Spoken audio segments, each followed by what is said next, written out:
Mesdames, Messieurs, bonjour. C'est un plaisir de vous retrouver comme toujours pour ce nouveau numéro de la revue hebdomadaire consacrée à l'actualité de Bisport Academy qui reste dominée par le coup de massue. Cette défaite aussi surprenante que spectaculaire de Bisport Academy devant Océan FC. 3-0, un revers qui complique les choses pour Bisport Academy qui n'a plus son destin en main à une journée de la fin de la phase de groupe. Les pleins de coach Malik sont obligés de gagner et de croiser les doigts pour que le leader Aigle de la Médina et AFA ne fasse pas autant pour se qualifier au play-off. Comme la saison dernière, Bisport va chercher la qualification face à Sangalkam FC. L'histoire va-t-elle bégayer à nouveau? Wait and see. Parlons maintenant d'un autre expansionnaire de Bisport Academy, sacré champion de D2 à Dubaï, Pape Omar Nying, vainqueur de la Coupe du Sénégal Junior en 2023 avec Bisport Academy, vient de réaliser une saison de ouf avec son nouveau club Elite Falcon. Titulaire indiscutable en défense centrale, Pape Omar Nying a brillé par sa solidité, ses belles interventions, mais surtout ses relances qui offrent des solutions aux attaquants. Une première saison réussie et qui peut ouvrir de nouvelles perspectives pour le jeune défenseur central Pape Omar Nying. Restons toujours à Dubaï.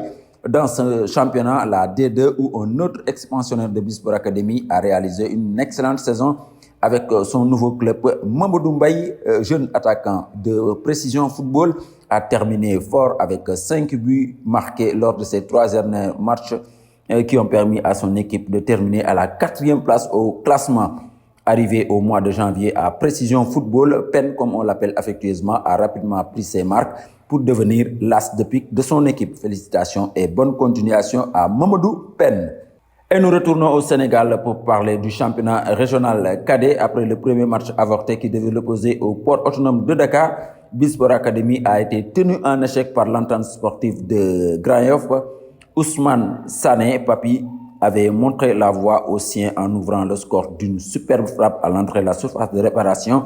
Malheureusement, en début de seconde période, l'entente sportive de Grand Yoff remet les pendules à l'heure sur une erreur du gardien international U15 Ndiagawan qui rate son dribble et qui se fait punir immédiatement par cette égalisation. Score final, 1 but partout.